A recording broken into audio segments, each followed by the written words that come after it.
Coming up on Currently, Grand Traverse County weighs a new trails millage that could reshape the future of non-motorized transportation, plus restaurant and retail news and plans for a new teaching kitchen in Traverse City.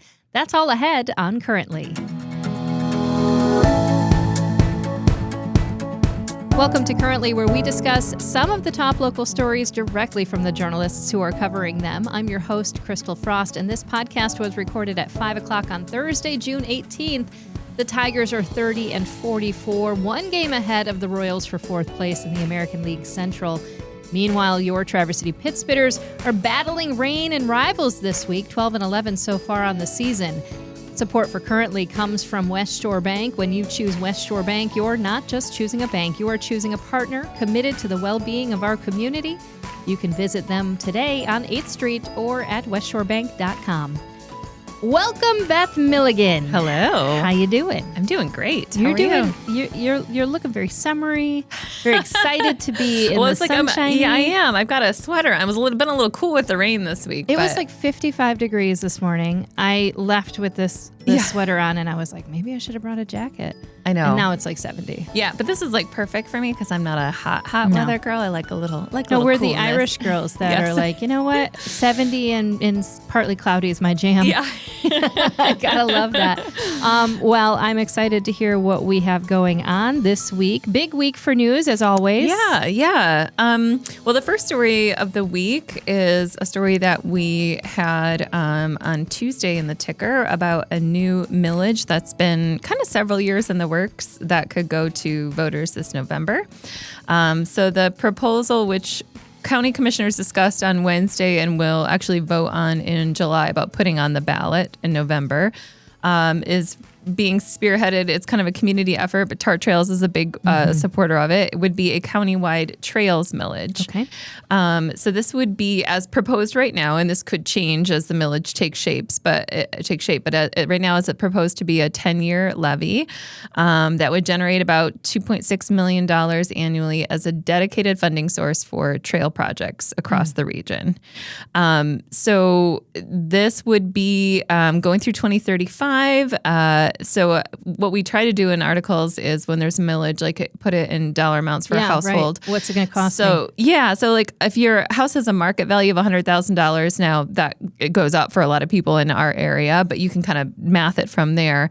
$100,000 house would be about $15 a year. Okay. So if you've got $300,000 house, you're looking at like $45. The idea behind this, which has again been in the works for several years, been discussed for several years, is I spoke to Julie Clark at Tart Trails. She said, one, just having a dedicated, sustainable funding source for trails is part of the goal here. We have a lot of big trail projects happening right now, finishing the 3-mile trail. There's been a long discussed Interlochen Community Trail. Yeah. The road commission at some point in the next couple of years will be rebuilding 5 Mile Road. Ooh. And there's been discussion about how the trail would be there. It's kind of a dangerous area for cyclists right now between Holiday and US 31 on 5 Mile. But trails cost a lot of money and they take a lot of years of planning. The other thing that she said the millage would do would most importantly be a leverage for state and federal grants. So Tart Trails and different organizations go out for grants all the time, but those grants almost always require a local match. And if you don't have those matching funds available, it can be hard to bring in those outside dollars. So the millage would be kind of a pool of funding. It would be overseen by the county that could be available for those grant matches. So, I mean, you mentioned some of those trail projects that are in the works now or even being thought of now. I got to tell you, it would just be so great to have more trails in and around the county, period, that, there's more and more people who are bicycling or especially now with e-bikes that, to get from one end of the county to the other on an e-bike would be really nice. Yeah. And I think, when I asked Julie, she had mentioned that this had been discussed for years, if not decades. I said, well, what kind of has changed? Why is it going on the ballot now then, versus in the past? And she pointed to there's been a lot of momentum in the last couple of years for trails and non-motorized transportation. Just as a few examples, the city of Traverse City formed a Complete Streets Advisory Committee and now has a Complete Streets policy. It adopted a mobility action plan. Garfield Township has had a lot of conversations in the last couple of years about being more bikeable and walkable, really trying to extend its sidewalk and trail system. East Bay Township is doing its Safe Routes to School program, the 3-mile trail that we mentioned. So there's sort of this momentum across multiple jurisdictions of wanting to be more bikeable and walkable. So this millage, which ultimately, of course, will be up to the voters. When commissioners look at it in July, they'll have a discussion about, the length of it, the terms. They do have a say of whether it goes on the ballot or not. Traditionally, I have often seen the commission will put it on the ballot and really defer to the voters about whether they want to fund it or not. Which is what should happen, really. It's ultimately the voters' call. It will be their cost. Yeah. If it's your cost, it's your call. But ultimately, though, it would be nice to see that. I know where we live on the west side of Traverse City, it was definitely walkable for my boys to walk to the high school, but it wasn't walkable because there wasn't, there was just a very small, shoulder down Zimmerman and on finally onto North Long Lake Road. But I always remember feeling like, man, I really wish my kids could just walk to school because otherwise they're on the bus for 35 minutes, Yeah. Or, we had Art on the show before, Art Bukowski, to talk about the Peninsula Trail, or Peninsula Townships, where I live on Peninsula Township, their work to work on non-motorized trail options. Yeah, not much. Not a lot out there. It's, it's hard. Everyone's kind of sharing Center Road, which is 55-mile-per-hour highway. But Julie Clark was asked about that by TJ Andrews, who represents Peninsula Township this week. And Julie pointed that as an example. Okay, so Peninsula Township gets through its planning process. It has, let's say, a couple key projects. So it's like, these are the ones that community supports, whether it's, installing different kind of intersection improvements or whatever. With the millage, now there's a funding pool that could help actually make those priority projects happen faster. Right. I mean, and it could, we'll see what happens. So first of all, it's commissioners. They have to say yes or no to putting it on the ballot. Is there any other millage that is potentially going to be on, including school millages or anything like that, that could maybe muddy these waters a little? Well, even not in touching the schools, but in Grand Traverse County alone, there may be up to 5. Ooh. So we would have the Trails millage. The Grand Traverse Conservation District is asking for a millage renewal. Right. It's a millage they have right now. 911 surcharge, also a renewal. Right. Typically, emergency services are pretty popular. And we like to have the ambulance come when we need those them. Those are typically approved. Beta, which I believe is up next year, may decide to go early this year. Sometimes they like to get ahead of their expiration in case they fail. They have another chance to go back. So that could either be this year or next year. And then another one, which we're going to write about soon, which is being looked at right now by the staff, but will be brought to the commission for discussion, is a potential countywide housing affordability millage. Oh, right. So that would be a new one as well. So yes, there could be quite a few millages on the ballot this fall. Yeah, and I mean, it's just my experience as a voter that when you get several different millages up, people just go, okay, what? And then they might be more inclined to go, no. They could either go, oh, no, or yes, or sometimes they kind of pick and choose based on what, do I like trails, do I like housing? Yeah, so it we'll do our best, of course, in the ticker to make it clear what these all are, but there could be quite a few. Could be. All right. Lots of millages. Maybe. We're going to come back with more hot news, but now a word from our lead supporter, West Shore Bank. And let me ask you a question. When was the last time your checking account actually did something for you? I'll wait. No, I won't. At West Shore Bank, they've introduced checking accounts designed to fit real life. If you'd like your money to work a little harder, check out Shoreline High Yield Checking, which really gives you the opportunity to earn more from the account you're already using every day. Or maybe you'd rather get rewarded for spending. With Shoreline Cashback Checking, you can earn cash back on everyday debit card purchases because if you're buying groceries, filling the gas tank, or grabbing coffee, you might as well get something back for that. Both accounts come with convenient digital banking tools, easy access to your money, and the kind of personal service you'd expect from a community bank that's been serving Northern Michigan families and businesses for generations. So if you're ready for a checking account that does a little more than just hold your money, stop by your local West Shore Bank branch or visit westshorebank.com. And to learn more, you can, go to westshorebank.com. West Shore Bank is community banking with modern solutions. Terms, conditions, and qualifications apply. Third-party data rates may apply. Member FDIC, equal housing lender. All right, let's get back to news. How about we talk about the teaching kitchen next, and then we'll get into that roundup. Yeah. This is really exciting news. Yeah, so both of these stories, there's a lot kind of for foodies and culinary folks. This is a story that we had an exclusive on that we broke in the ticker on Monday. So Abra Behrens, who is a chef that her name will probably be well known to a lot of people in our area. She has a long culinary career. She started at Zingerman's Deli in Ann Arbor. Yeah. She went to a cooking school in Ireland.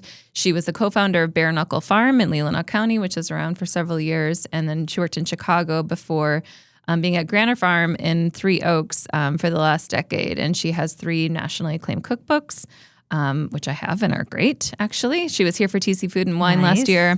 So she has a lot of connections to Northern Michigan. She's been around quite a bit here. She and her husband are moving back, and they are opening a teaching kitchen for home cooks that is going to be opening in the historic Boardman building on Webster Street in early 2027. Wow. What does this mean, a teaching kitchen? Like for anyone who wants to learn about cooking? Yes. Even me? Even you, Crystal. Wow. I got to take my sweaters out of my stove. It's time to learn to cook. So this new school will be called Everyday Cookery. Love it. It will offer individual cooking classes, workshops, community dinners, special events. The whole kitchen area will be set up with audio and video production to record. So they will also be offering an online library of virtual cooking classes. Wow. And then what I think is really unique about this is she and her husband, Eric, have a passion for making this programming accessible to everyone regardless of income level. Yes, very important. Which I think is important because I've covered and been a part of the foodie scene in Traverse City for decades. And while I love it myself, I'm a huge restaurant and food fan. I do see something that Abra and I were talking about, which is that, a lot of times you've got all these fancy dinners, you've got, big culinary events. They're high ticket. Yeah. They're expensive. It's expensive to eat at many of our restaurants. Absolutely. And a lot of people, that's just not a part of their day-to-day reality. In fact, dealing with food insecurity, they're just trying to get food on their plate, period. Without a doubt. So the goal of this business is that the people who are able to pay the full ticket, whether it's a full ticket for a class or workshop, or there will be virtual subscriptions for the online tutorials, those full ticket prices will subsidize free and low-cost ticket admissions for people who can't afford it. That's fantastic. Otherwise. So they're actually being structured as an L3C, which is a low profit company. So they're for profit, but low profit. Okay. And so the mission part of it is big, where she said, we're essentially just taking the profits of the business and putting that back into providing that sort of subsidized and free classes for attendees. That's really cool. I find it, as far as cooking is concerned, like I know how to make a few things. I mean, I know how to turn on a stove, and I can cook a little bit. I've always really gotten frustrated by my lack of organization in cooking. Mm-hmm. And so many people are, fans of preparing your meals for the week and all these other things that are really, like, they've proven to help people eat healthier, to get people more organized, to help them like save money and not spend so much money on, fast food and things like that. But it is so difficult for me to get in a frame of mind. I don't even know how to start with prep cooking. I'm like, how many chickens do I have to cook this week? Like, I don't know. And I don't know how to store them, and I don't know all these things. And like, I've seen these options in other entities, and I'm still at the back of my mind, I'm like, I don't know if I want to spend $300 to learn how to organize when, maybe, so something like that, or even like, I know personally, I grew up very, we were economically disadvantaged as a family. And like, my mom cooked what she could afford. Mm-hmm. And there were a lot of things like, I was like, I don't even know what this food is when I got older. So even just something like that to introduce individuals to the foods that they might, be encountering and learning how to use them in everyday recipes. Yeah, and that's kind of what she talked about. I mean, she said, for the online tutorials, just things, and I've seen this from her cookbooks. which have dealt with, like vegetables and fruit and just like, straightforward. How do you make use of this stuff that we have all the time? And, the northern Michigan in the summer, especially. But she mentioned just like a simple video of like how to break down a chicken. Yeah. You know what I mean? It's not all like Julia Child, fancy French food. Sometimes it's just like, how do I do this basic thing in the kitchen? And do I put the carcass in and I make a soup? Like, what do I do? Yeah. And the other thing that I thought was interesting about this mission-driven component of everyday cookery is that she also talked about, in addition to food insecurity, food waste. Mm-hmm. So cooking classes notoriously produce a lot of food waste. I have been to many cooking classes. I've helped even like be an assistant in them. And often I would take the scraps and bring them home to my chickens, you know. But they do generate a lot of food waste. And so she talked about, as an example, working with groups like Food Rescue. Yes. So if she said, if we did a Soups 101 class and we're going to teach you how to make 4 different kinds of soup, we're going to deliberately in the class make much more soup than we can take home or eat ourselves as like 8 or 10 people in a class. And then because this soup is being prepared safely in a commercial kitchen, we can package it up and bring it around the corner to, say, Safe Harbor or to a community kitchen of some kind. So knowing that your ticket price, especially if you're someone who can afford, you pay a full price ticket, that a portion of your ticket price, you're going to be making this food in the class. You're deliberately making extra to give back to your neighbor at the end of the class. I love this whole thing. Like, I'm cool going to take every class, and all of a sudden I'll be an amazing chef. So I'll just say, for folks who are interested in this, and I feel the same way, the other thing that's cool about this project, being in the Boardman building, the former TCAPS administration building across from the governmental center, which has been under renovation. The new tenants are starting to move in the next week or two. Everyday Cookery will be the last tenant, opening up in early 2027. So that's kind of the timeline. But, this is the oldest school building in Traverse City. It was built in 1913. Yeah. So I talked to the developers, Ken Richmond and Eric Gerstner, and they were so tickled to have another school coming back into this building. It's kind of a full circle moment. So can I ask a question that maybe you will know the answer to this? Because I have a faint memory of Impact 100 a few years ago giving one of their grants to Common Grounds for a teaching kitchen. Is that something that has happened? Yes, and I thought it was in partnership with Groundwork right? Center was my memory of that. Yes, and I don't know where that's at. I do remember what you were talking about. I think I think it was called the Esperanza Teaching Kitchen.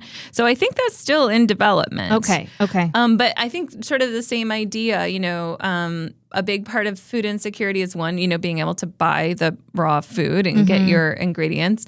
But also, like you said, just kind of teaching people very simply how to do it and eat healthy so you can make the most nutritionally out of the food that you're getting. Right. And how to make kale taste better. Right, which does, I do like kale, but it does take some work. But you got to massage it, baby. You got to massage it and get a little back rub. Someone told me, I took a class with Chef Les Eckerly at NMC, and we were talking just about weird things that you have to do. And like massaging kale, I think, is just a weird thing. Where you're just like, hello, buddy. How was your day? Moving on, let's talk about retail and restaurant Roundup. One of your favorite things to do. Who's coming? Who's going? And tell me where I should be going. So many things happening. Well, first of all, for fans of Dojo Sushi, which is out on North Long Lake Road, kind of, a little out of the way, but has developed a very big cult following.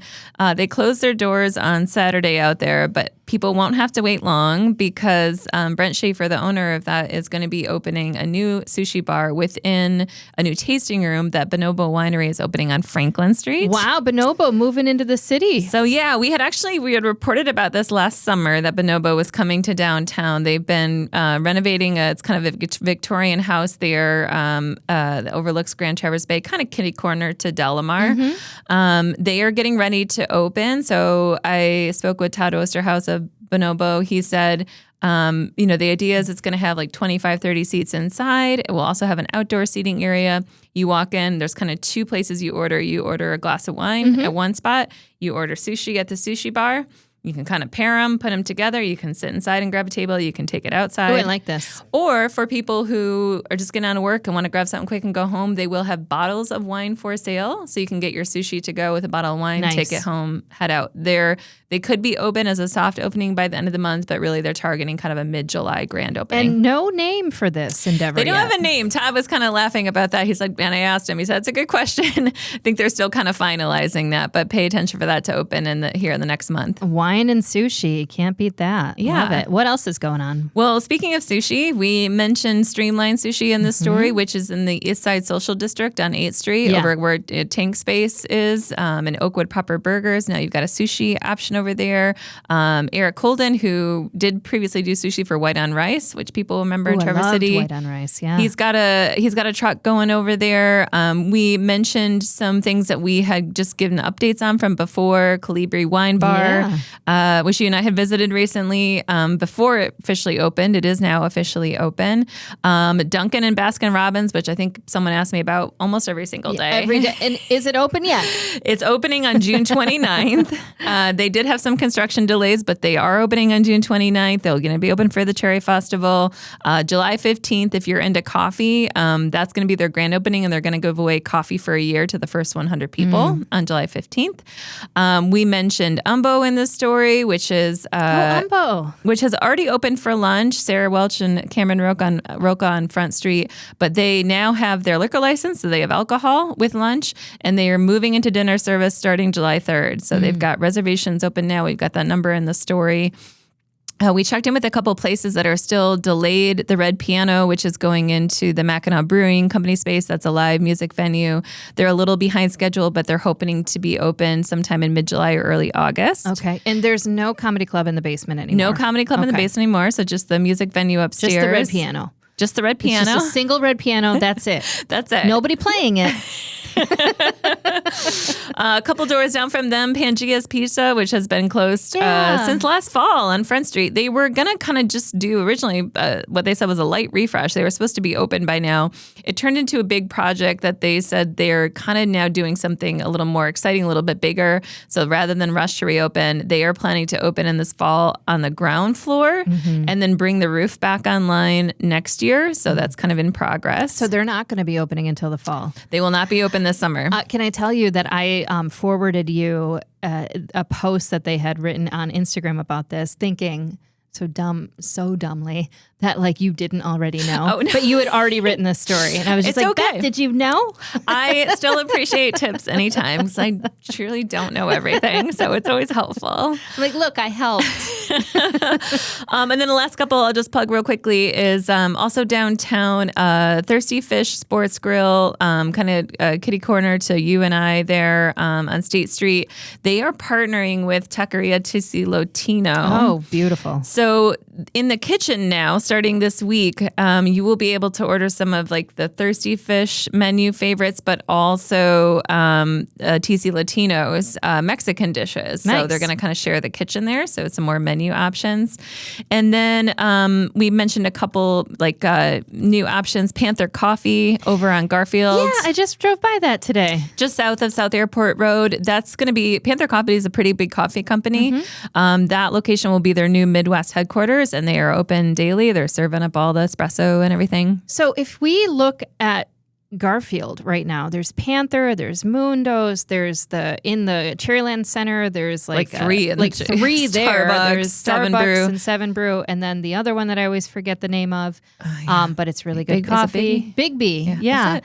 Yeah. And then there's Cup of Joe at the end, the corner of Garfield in front. Garfield's for at kind of least like, knock on wood for a little while longer. Yeah. But yeah, this is like Coffee Central. yeah, it's weird. I think because it's a high traffic corridor and drive through, business drives a lot now for coffee shops. But yeah, kind of crazy. And then just as a personal favorite because it just means so much to me, and I love the staff, and I host trivia there year round and have for the last decade. Rare Bird Brew Pub, which had the fire back in April that we talked about, which was so devastating. They are on track to reopen soon. So Tina, the co-owner, and I talked this week, and she said, end of the month, end of June, they're hoping to reopen. That was fast. So yeah, just a couple months, and I really hope that works out for them timing wise to be open for Cherry Festival and the big summer rush. They really deserve it. Wow, that was fast and amazing. Well, this is the time that we like to talk about what we're excited about this week. And you have some really exciting things. What are you doing? Well, it's my niece's graduation party this weekend. I already went to her ceremony. She graduated from Millage. She graduated from GTA. Which was amazing. I cannot believe I have a niece who's graduating from high school, but I love her, and we're going to celebrate her on Saturday. It's really exciting. And then I think you and I both, with our group of friends, will be going to the National Writer Series on Thursday to see Ann Patchett and our dear friend of the show, Erin Whiting, your sister-in-law. My sister-in-law.